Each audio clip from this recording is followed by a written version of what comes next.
All right, guys, we are here with Al and Alice Krause, representing the Battle Mountain World Human Powered Speed Challenge.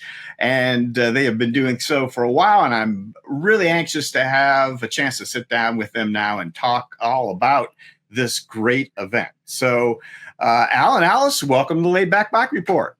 Hey, thanks so much. We totally appreciate you having us. Yeah, this is fun. Great. All right. First of all, let's introduce you properly to our audience. If you would, can you tell us what it is you do at Battle Mountain? We herd the cats. We're cat herders professionally. No, we are co-directors, although she does most of the directing. If it's written or you have to sign it, she did that part. And I mainly talk on the telephone. Yeah, we take turns with the jobs, but we're the event organizers, I guess would be our official title. And then we also are, he's the president of the International Human Powered Vehicle Association, and I'm the treasurer. So we also work directly with the board of the IHPVA about the rules for the competition and make sure that those are followed so that the world records that are set are legit. Right. I know that's a really important part and something you guys work really hard on. All right, well, let's start out, if we could, by defining what we're talking about here. Describe, if you would, to us what Battle Mountain and the World Human Powered Speed Challenge is. Well, it's a competition of the world's fastest bicycles. It's human-powered vehicles where there are no design rules, really, and it's the optimum location for the 200-meter record. And we do our best to make sure everyone gets a good shot at setting a record there in whatever category they're in. All right. Well, let's go ahead and start by describing, you said it was a great location. Let's describe the course. What's that like? It's on Highway 305, which is outside of Battle Mountain, Nevada, heading south toward Austin. And it's at, we wrote this down, 4,619 feet in altitude. And it was found by one of our members of the IHPVA years ago, Matt Weaver, who was looking for a place that we could do this 200-meter biking event. And he drove all around the western United States with an altimeter and his computer laptop on his seat next to him and just downloaded data, length of roads, altitude, took some wind measurements, and then went back home and crunched all the data. And this was the spot. And it just so happens that it's right next to Battle Mountain, which is a great name for our sport. And also, they're a really friendly town, and they welcome us, and we get to be there, and we consider them family. Nice. Very nice. All right.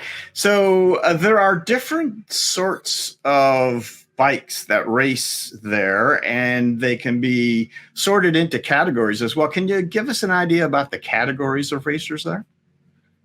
Well, we'll start with the open class, and it's divided by men and women, and there's no restriction on that. Those are typically two-wheeled vehicles, and we also make a distinction for multiple riders, multi-track, and you'll see 3- and 4-wheel vehicles there. Also, arm power and juniors. There's several categories of juniors, and it's any combination of those two. You can have an arm-powered junior tandem, and we'll recognize it. Okay. And just as an aside, it was something that really grabbed my attention a couple of years back. Multiple riders on a vehicle. You've had one that was a lot of riders. What was that bullet-shaped thing that you guys had? That was the Sprocket Rocket. They were great. They were fun. It is an amazing vehicle, and they did everything they could to make it would just go one speed pretty much. Well, they pushed as hard as they could, but it was... They tried every different technique to try and make it go faster down the course, sprinting early, sprinting late, and it pretty much had one performance. And they got over 55. They did great. They all earned a 55-mile-an-hour hat. And the crew was great. And the logistics of handling a vehicle that size on the course, they had worked out really well. They had a special trailer, and the whole crew knew absolutely what they were doing, and they were all drilled. And they were a great team, and and we look forward to them coming back at some point. Let's talk about the sorts of people that actually come and groups that come to Battle Mountain. What sorts do you get? It's a pretty broad cross section, actually, and there's lots of great representation from the universities, and they typically bring student riders. So these aren't necessarily always pro level. Sometimes they do recruit pro level riders, and this year their French team is bringing Francois Purvis, who I believe is a record holder in several of the UCI categories. So that's going to be very exciting to see his performance. And then your home builder, rider, owner person, maybe they're a strong amateur. So all kinds of levels of fitness, and really it's all about efficiency. So you don't have to be a world-class athlete to go pretty darn fast. Right. Well, and that goes right into my next question, which is speed. I mean, that's right in the name of the event. So perhaps people who are not familiar with what goes on at this event at Battle Mountain, maybe they would be surprised to know how fast these bikes are actually going. What sorts of speeds can be attained at this event? Well, the top speed right now is the men's world record, and it's held by Todd Reichert of Toronto, Canada, and it is 89.59. And if he'd had one more day to run, he'd set that on the last day. He probably would have hit 90. Every day he went out, he increased his speed. So that was pretty amazing to watch. That week was an amazing week. And Todd broke that record every time he rode the bike that year. And then the women's record stands at 78.61, and that's held by Ilona Pelletier of France. And that battle was, or is it Italy? She's from Annecy. She's from France, yes, because I confused, because the girls from Italy and France that year traded the record back and forth every night, and it was quite a battle. It was fun to watch that one. The tandem record is at 74.73, and that's held by Calvin Mose and Evan Benavides, who are from Toronto. And the Toronto team has brought out some really amazing records over the last few years. They came out probably 10 years ago as a fledgling team, and all of the design that they had were based on their racing with the ASME bike, which they have definite design category that they have to build to. And so they brought their original bike, which was kind of a potato, and they put every student they had in it and ran them down the course. And then they brought a faster bike, and then every year they made improvements. Some of the kids graduated out. Some of them are still there going to grad school. The Aero Velo team of Todd Reichert and oh, you're doing it to me again. Anyway, they came from the Toronto team. They are graduate students from the Toronto team. So that team just has been really amazing to watch. Absolutely. And Todd has been on the show. He was a wonderful guest, and we learned quite a lot about what the Toronto team put together. So, one of the other speeds that I'd like to mention, though, that was a really big deal that didn't really get the attention that I thought it should, because it was a woman's record, was the arm-powered record that was broken in 2019, I believe. Or was it 2018? I'd have to look it up. But anyway. Karen Dark. Karen Dark came out as an arm-powered athlete, and the standing record at the time for arm-powered was 24.85 that had set the year previously by Sarah Piercy.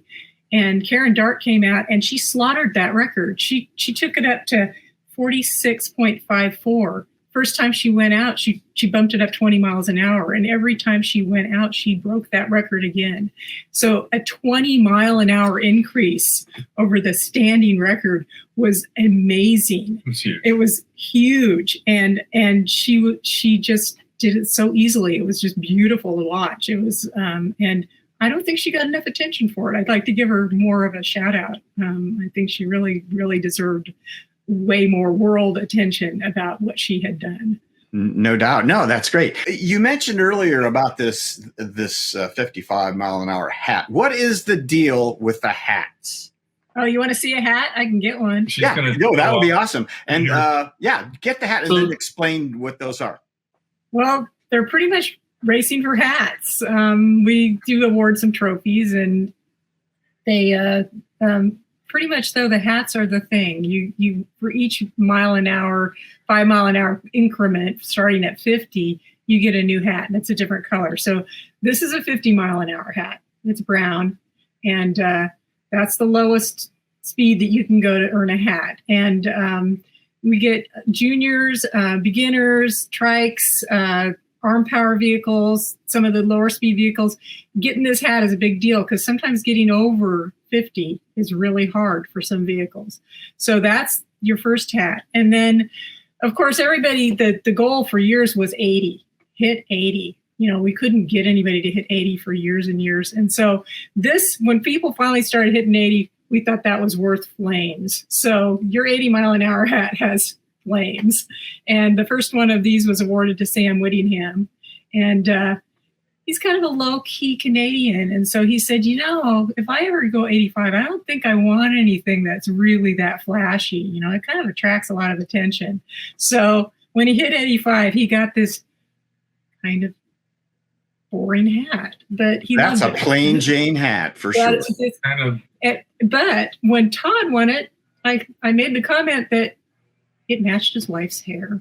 So it actually worked out really well. We have yet to give out a 90-mile-an-hour hat, but we're having them made because that's the next goal. So if someone hits 90 miles an hour when I'm out there next month, you'll be prepared with a hat? We are having hats made right now. Yes. Oh, that's awesome. All right. Yeah. Good. So the hats are, and you will see, everybody walking around with their hat on. They wear them proudly. Yeah. And some of them are getting pretty tattered looking. I'm thinking that they might need to be replaced eventually, but they're hanging in there. So just to disabuse any of our viewers who think that these people are racing for the big bucks, are there any monetary prizes attached to any of these trophies? In the past, we have given minimal prizes, like $200 or $300, that kind of thing. But our budget's gotten pretty tight these last few years, and so in 2019, the board made the decision that we would suspend the actual prize money because we couldn't afford it any longer. We break even for the most part with our little bit of sponsorships we get and our entry fees, and we were having to dip into our funds every year for prize money, and it's getting to the point with the IHPVA that was kind of putting us in a tenuous position financially. So we made the decision not to do prize money, and unless we pick up another big sponsor, which would be great. I'd love to be able to reinstitute.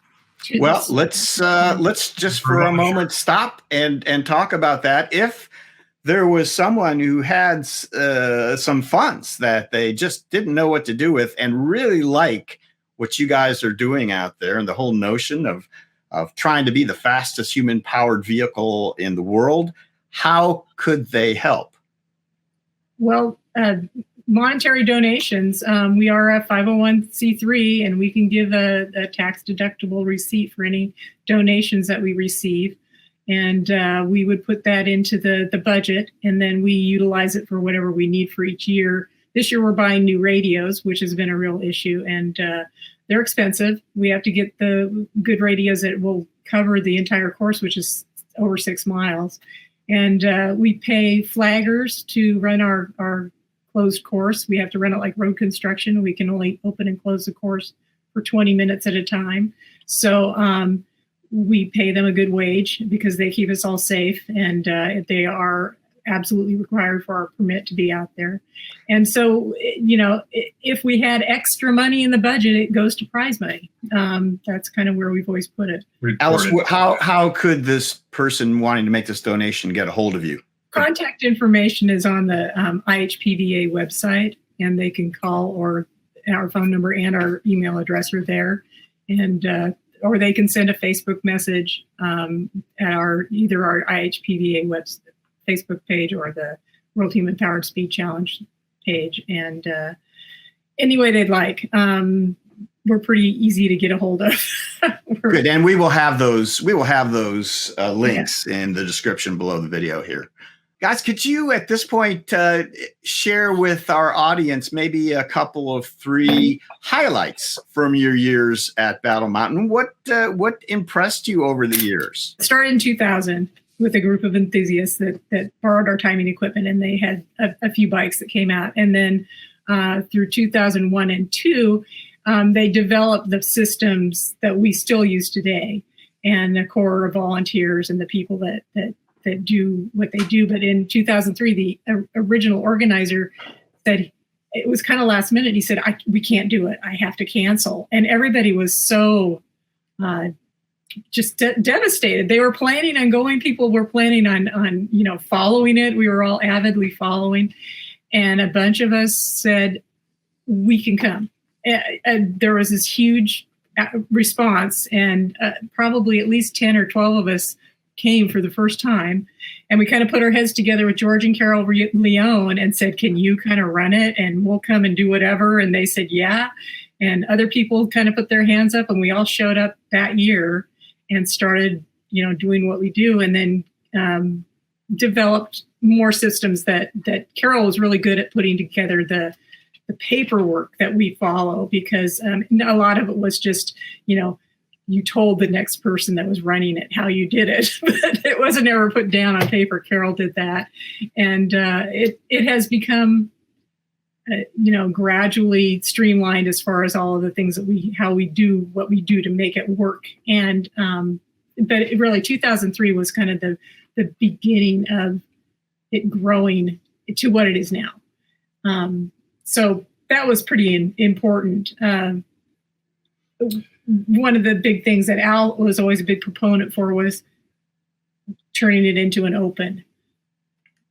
So it was an invitational before, and I felt that was limiting, and it was the best place in the world, and everyone should have a crack at it. So we turned it into an open, and there was a little bit of controversy with some of the existing riders. They didn't want to qualify, but I eventually convinced them, and then we moved the qualifying out to 305, and then that led to the shortest course runs, and the event grew, and it responded. And now tell us what that means. So that means that an entrant, somebody who comes there, doesn't automatically get to race, right? They have to qualify. Is that how that goes? Tell me about qualifying. The qualifying serves 2 functions. Is that it's a physical demonstration of your bike's stability. We want to see your bike go in a more controlled lower speed situation and stop, and that you have control of it. And also to get an idea about how fast you go, so we can integrate you with the rest of the riders. Because our time on the road is limited, we can only run a few bikes at a time, and it's best to know about how fast everyone's going to go, so you don't have overtaking on the course and other complications. So everybody qualifies, and then they get moved into a group. There's a minimum speed requirement. The whole process is it's difficult to describe. Once you see it happening, you pretty well get the idea. But it's as fair as we could make it, and integrate all of the different categories, men's and women, together based on speed and merit. So it took a while to develop that too. That system came later. It's a work in progress, the whole thing. And as the guys go faster, as the people go faster, we have to manage it. Why is the time on the road limited for you guys? That's part of our permit. Nevada Department of Transportation will not allow us to have the road closed more than 20 minutes at a time. We've lobbied them a number of different ways, from being sweet to being, kind of even semi-demanding. And they say they're pretty adamant about, nope, that's it, 20 minutes, that's all. Unless there's an emergency, like if we have a bike that's down on the course, then, they'll allow for us to have the time to get that bike cleared of the course, before we open it for traffic again. But it's an open highway, and it's actually fairly busy. It's a busy highway. We have people backed up waiting at the roadblock to get to town or to get to work or get to school. We actually delay the morning start until the school bus passes. That's part of the thing that we learned how to work around, because we would get complaints that the school bus was sitting at the roadblock. And so it's like, okay, well, when are you coming? And they told us, and we just don't start till after the school bus goes by. So you guys line up as many people as you can. As the road opens, as the road closes, you send off the riders as quickly how often do you send them off? Every 5 mile rate, you don't wait for them to complete it. There's only 2 minutes between launches typically, and 4 bikes in a heat. It's all very scheduled, and the riders need to know when they're going to ride as well for their nutrition and their warm up. And often these bikes have a lengthy procedure for the rider to get in and the bike to be sealed up. So we try and let everyone know pretty much, within a few minutes of when they're going to run, and sometimes they're still late to the starting line. You got a problem then. So they run, and then you have to open the road. They open the road, and then what? You just allow the traffic that is built up through, and then close it again? Is that how it works? Okay, so it's not a timing. It's not like it has to be open so many minutes. You let the traffic through, you let the close it down, and now you got another 20 minutes kind of thing. Right. And then we have what we call a sweep car that's generally driven by our friend Dave Larrington, who comes all the way from London. Or Paul Gracie. And rents the fastest car he can, and then he goes up the road after all the other cars have left to make sure nobody's pulled over on the side of the road and is sitting there, because we need to make sure that there are no vehicles anywhere on the course. So we send the sweep car up. They get to the top of the course, and he radios back and says it's clear. Then the teams can start getting out on the road and start staging. So our 20 minutes is probably at least 10 of it is involved in just making sure the road is clear and the teams are setting up. So we really only have about 10 minutes to send the bikes down the road. And each one has a vehicle following it to make sure if they have any mechanical difficulties or crash, that they can get them off the road, because there's another bike and another car right on their tail. So that's why the speed sorting is important, because you don't want to have a slow bike in front of a fast bike and get overtaken. Sure. So the qualifying helps us sort speeds. And as the week goes by, speeds go up and people get moved around accordingly.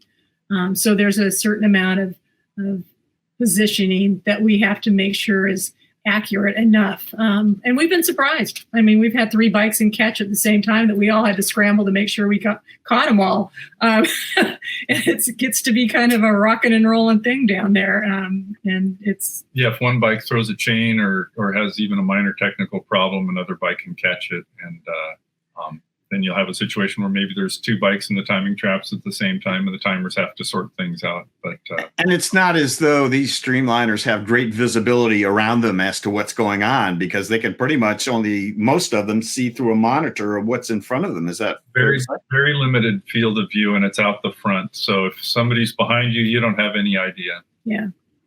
And now some of the bikes have a radio inside of them that they can communicate with their chase vehicle. But in the past, up until fairly recently, that wasn't even something that they had been able to do.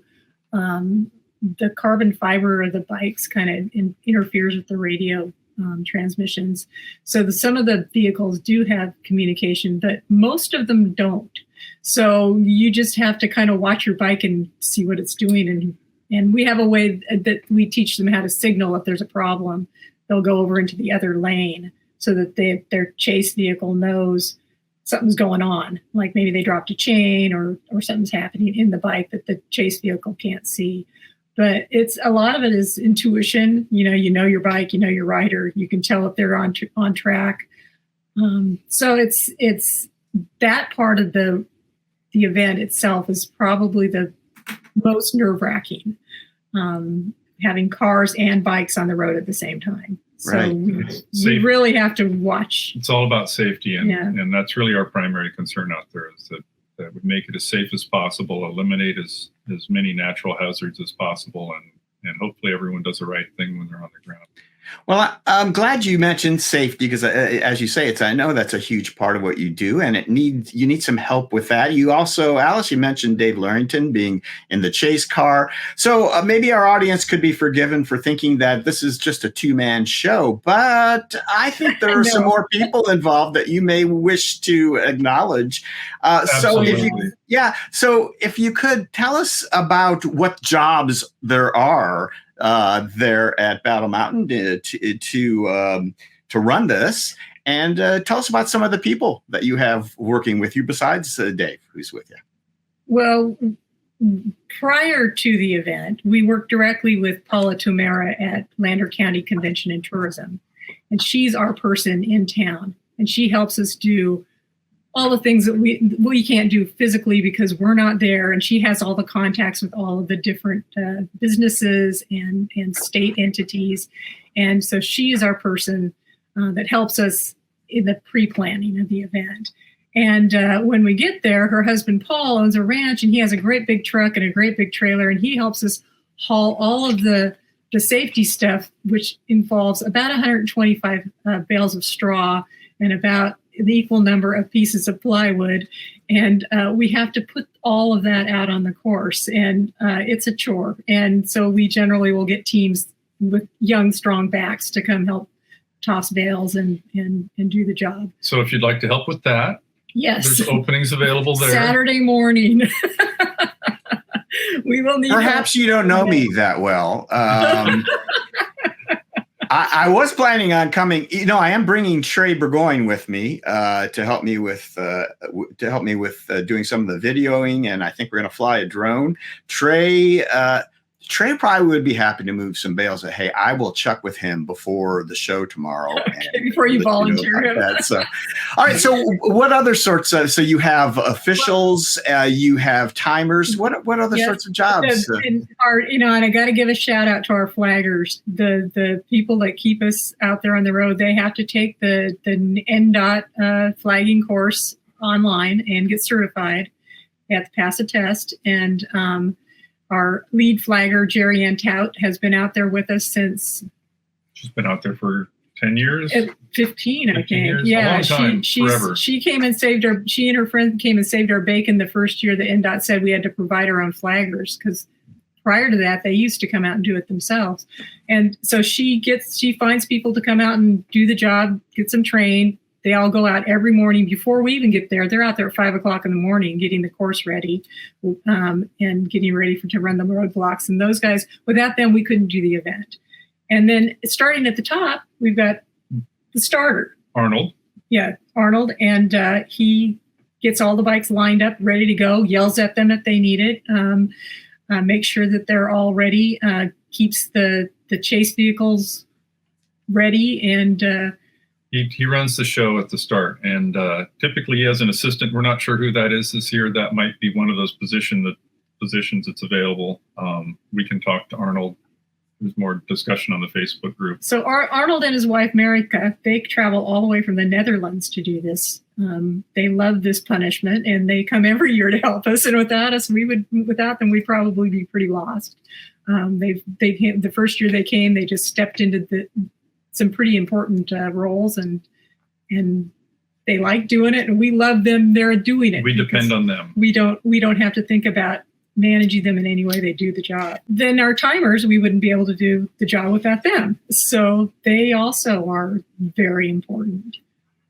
Jen Nagami is our lead timer, and typically, Danny, I can't remember your last name right now.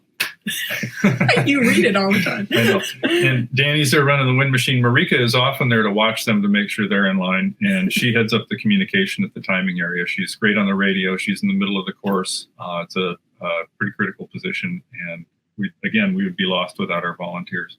They come to catch. Al and I are in catch because we can manage the course best from the catch end. And when the bikes come in, obviously the riders can't put their feet down. So we have to physically catch them. And the teams also bring catch people, and so we work with them to make sure that they catch the bikes, get the rider out of the bike, and get them off the road quickly, so that the next bike that comes in isn't going to be right behind them. And catch can be pretty fun, interesting, and very busy, hair-raising at times. So we do most of the up and down the course communications from there, and if there's any issues, they come to Al, who's the course control, and he makes sure that any traffic that needs to go up to the top of the event then gets radioed through. Our friend Mike Silva comes all the way from Grenada, and his official job, he says, is to supervise the supervisors, which is he pals around with us and makes sure that we don't forget stuff, because we get tired, and he's kind of our third brain, and often he's the only brain. So it's good to have him. He shows up every year to make sure that we know what we're doing. We also have a number of people that are what we call chase riding officials. They get in the vehicle with the team, and it's their job just to run the radio. Because in the past, we gave the radio to the teams and said, okay, if there's a problem, you need to let us know. But in the midst of the crisis that they're handling, often the radio transmissions would be forgotten. And they'd come into catch, and we'd say, what happened? Where's your radio? Where's your bike? And then they would look around in their car and find that they'd been sitting on it. So we decided a few years back that it'd be best to have one of our officials in the car, and that's their only job, is to talk on the radio, or not talk on the radio if there's not anything going on. And our friends, Larry Lim, who's one of our rider builders, brother and sister showed up one year, Frank and Joyce, and they jumped into that role, and they love doing the chase official. And so they've become our go-to for that. They're not officially in charge of that, although they're in charge of that. Right. Yes. So, and then we already mentioned Dave Larrington that runs sweep. And then we also have Robert Barnett, who comes all the way from Oklahoma, and he officiates the drag races, which is one of the kind of fun things we do on the side of this event that isn't an official on 305 event. It's in town, and he actually built a timing tree for drags. And well, we've never been there, actually. That's our time off, but he's got a pretty neat little, I think it's an 8th mile system, and hands you an actual timing tape of your performance. So yeah, and in years past, he even awards his own prize money out of his own pocket. They've timed dogs, and they've done it on foot as well. Yes, so. I think the dog was pretty fast. Dog won. Also, we shout out to our sponsors, the mines. The local mines actually do help us monetarily, depending on the year. It's not a set amount. We have to send in an application every year, and then they send us some money to help us with the overhead. And the mines' names have changed over the past years. It's Nevada Gold Mines is the main one now, but it previously had been Newmont Mines and Silver Standard Mines. And they often will bring out swag to give to the riders, just little freebies and things. Actual gold nuggets, perhaps. Yeah, you'd get better response, I think, if they did. But yeah, right. We'll work on that. And then the ambulance service. We a lot of the universities have a requirement that their riders can't be on the road unless there is an EMT present. So the local ambulance service sends out an ambulance for every session, which is morning and evening, and they park and they just watch the races. We've only actually ever had to call them once. And that wasn't for an injury even. It was just somebody had passed out. So, but they come every session. They watch the races, and we hope we never have to use their services, but we're really glad that they can be there. So. I know that you guys are very concerned about safety, and you don't have a lot of rules, but you do have some rules around what the vehicles need to have for safety. The British call this like scrutineering, right? I mean, what do you have to pass the test to make sure that you are safe? What is the process at Battle Mountain for that? Well, it's kind of almost the opposite of that. We look for things that are dangerous, and we make sure that your bike doesn't have those dangerous things. And then there's been some evolution too, because of situations that have occurred. People are going a lot faster now. So we want there to be something the equivalent of a roll hoop, or hard point, in case your bike rolls over, and also some seat belts to make sure you don't come out of the bike if it rolls over. That's happened. People have come out. They get some pretty good road rash. Also, a helmet. They have to have an approved helmet. And then the tech inspection is what we call that. They just look your bike over and make sure there are no open ends on your tubes, something that could cut you, nothing that's inherently dangerous. And we've been to a few events where things were somebody that had a chain running right next to their head, and they just basically put duct tape over their ear. That should be sufficient, shouldn't it? We try not to influence design. Right.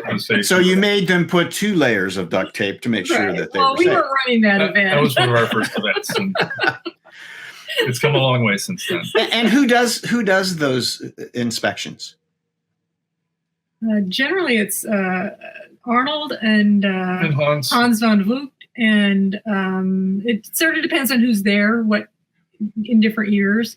And if they're qualified. Yeah, Chris Broom in the past has been a tech inspector. And Hans will be coming out to help with that again this year. Sorry to forget you.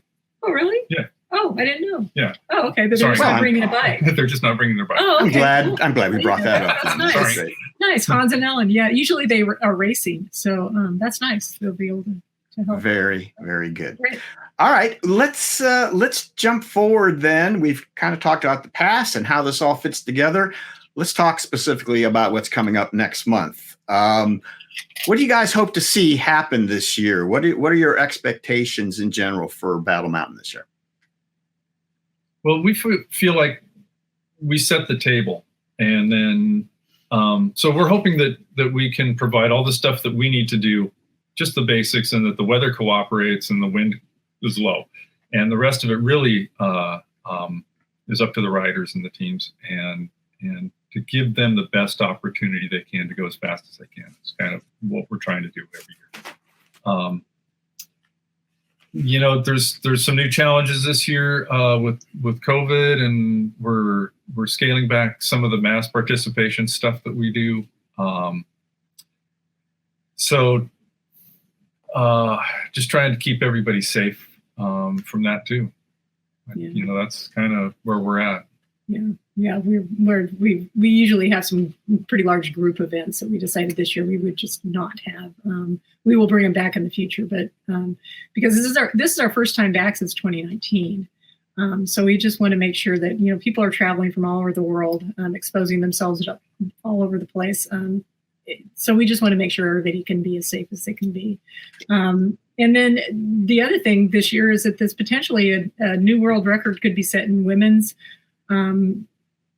single rider, and the men's tandem record could go up, and also the men's arm record could go up. So there's potential for those records. I wouldn't be surprised to see at least one of those broken, if not all of them. So that'll be cool. I hope you're in town for those. We can't tell you when they'll do it. People have asked in the past, what day are world records set? So you haven't been able to schedule your world record runs. No, is that not possible yet? Right. Yeah, well, there's something maybe for the future. You can think about how you might be able to do that. There's one person that was being pretty relentless about wanting me to pin the tail on the donkey, and I finally said Thursday. It's Thursday. There'll be a lot of interesting development this year with the collegiate bikes. I'm not exactly sure how much they've changed. I know they put a lot of energy into it, and they've had a lot of time to prepare. So, not really. I mean, there was a whole year that nobody could even get. They couldn't even work together for a year. So yeah, they can be. So we'll see, but it's going to be a good show. Right. There was a team from Australia that I actually talked to the professor that was in charge that were hoping to come, and they're hoping to come next year. There just was no way with COVID. What you know about those guys being able to put it all together and come. Out of Sydney, I think. I forgot the name of the college. A great effort there, Macquarie. Yeah, that's it. Yes, and they've been doing a lot of development, participating in their local events, and looks like a great project. This year, and this is a recent development, Larry Lem's junior rider didn't work out, so he's bringing Adam Hari from Australia to ride Wahoo. So that's a new change, and we're glad to see Adam come out. Again, another great athlete, gifted builder. We wish he could bring his bike out. He needs support. I was hoping that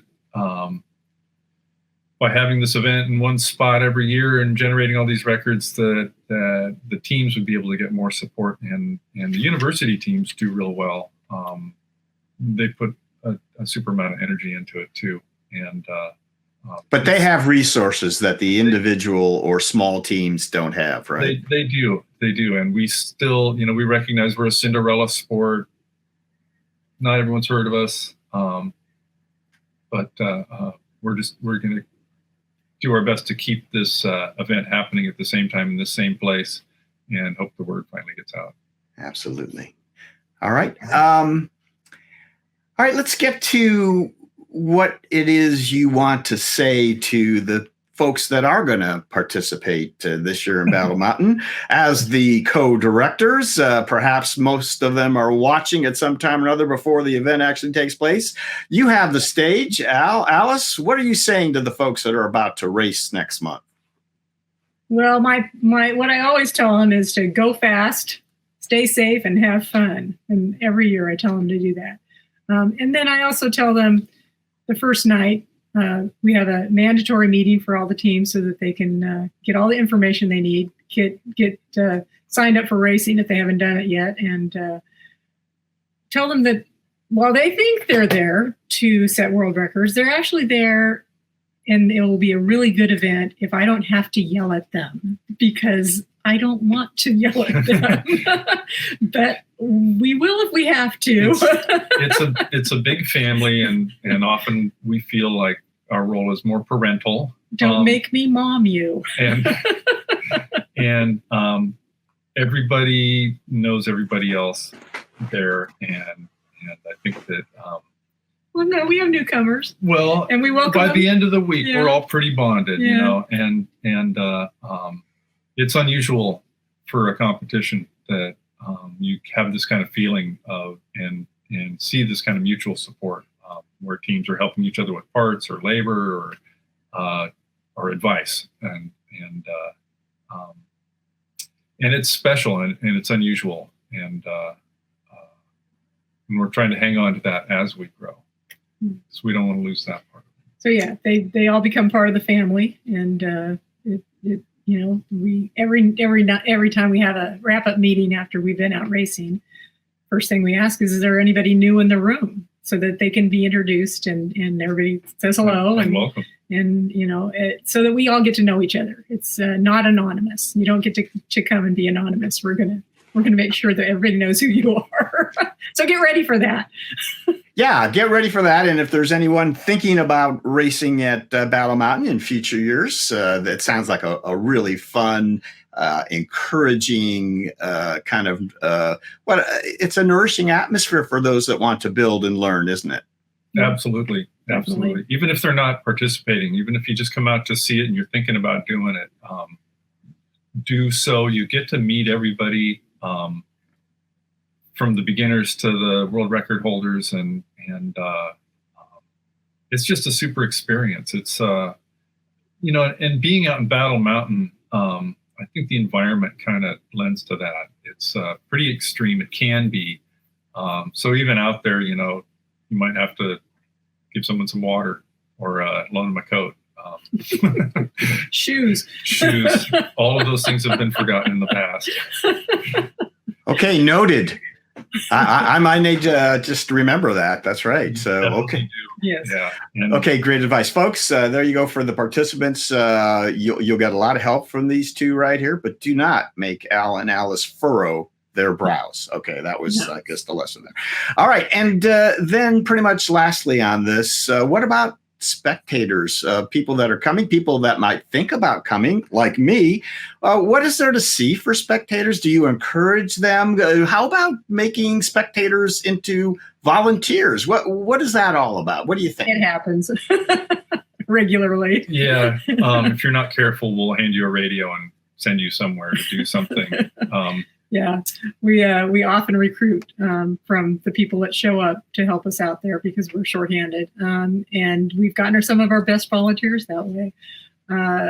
For spectators, Paula at Tourism actually bought grandstands. We have this gorgeous set of tow behind your truck grandstands that unfolds like some sort of magic, that have an awning over the top, and they're right on the finish line.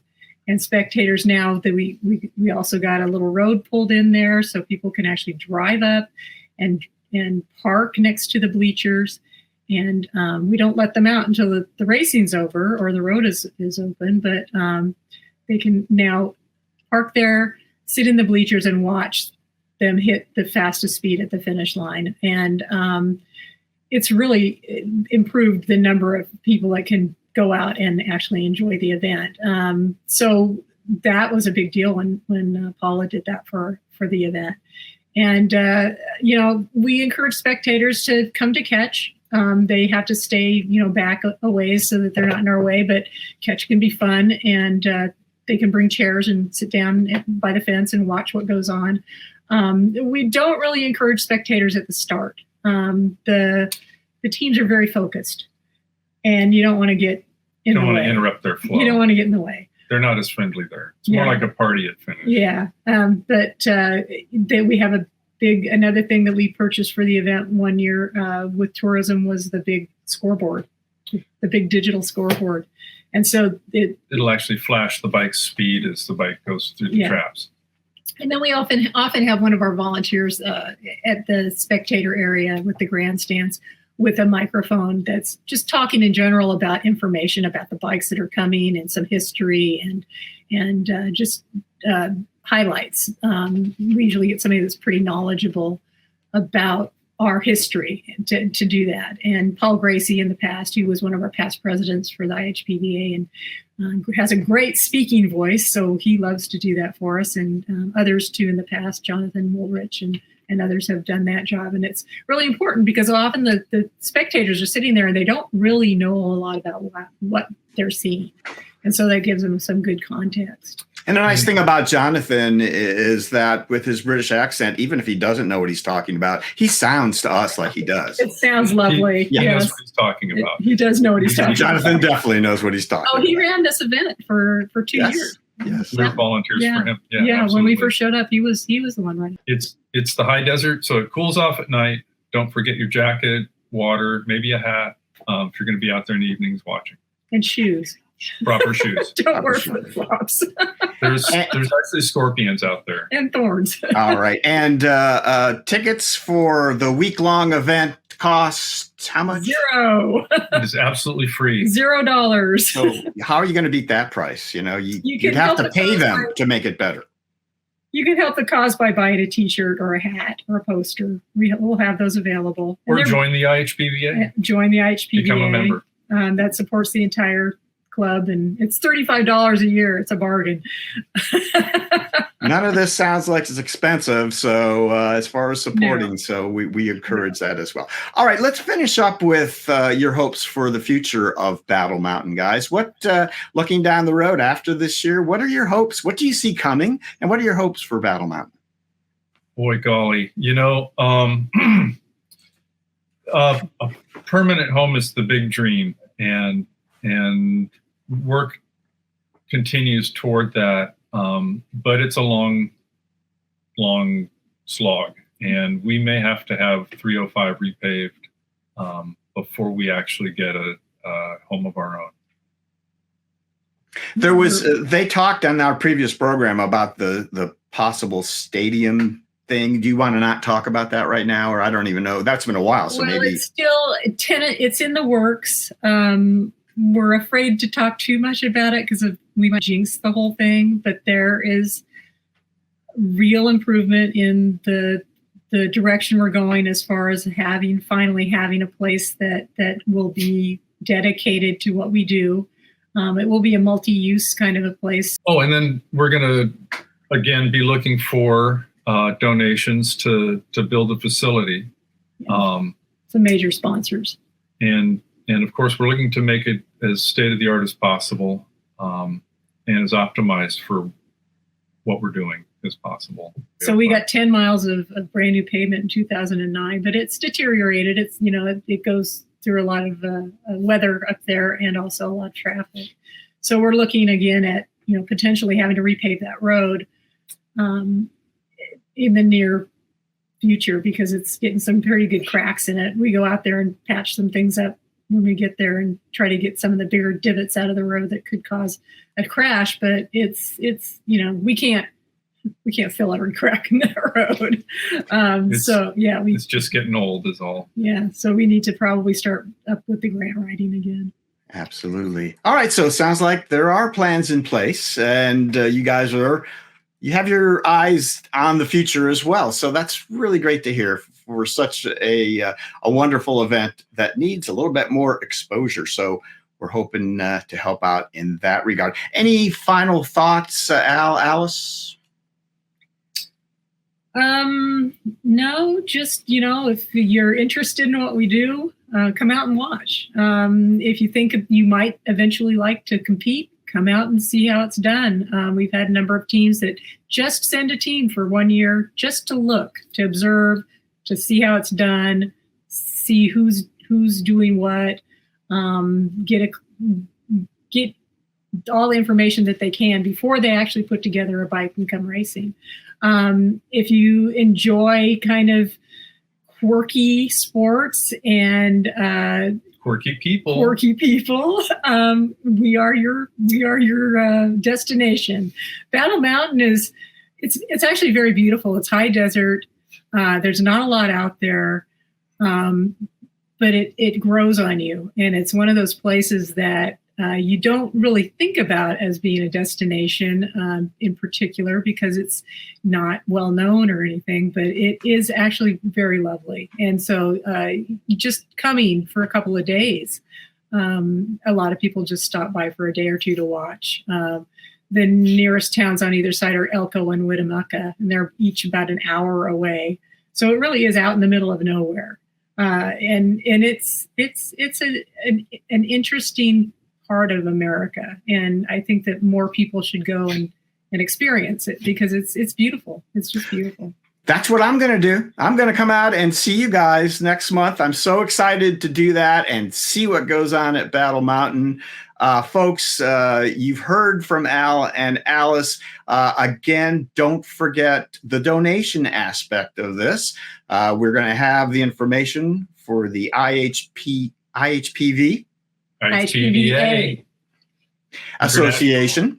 Yep. And we'll have the link to that, and you can contact these guys. And if you have the means, maybe make a contribution to help them with their efforts, which is a very worthy cause, as you can see by having watched this show. So I think with that, I'm going to just thank Al and Alice Krause so much for spending some time with the Laid Back Bike Report and telling us all about Battle Mountain. Thank you, guys. Hey, thanks for having us on. Thank you. It's been a pleasure.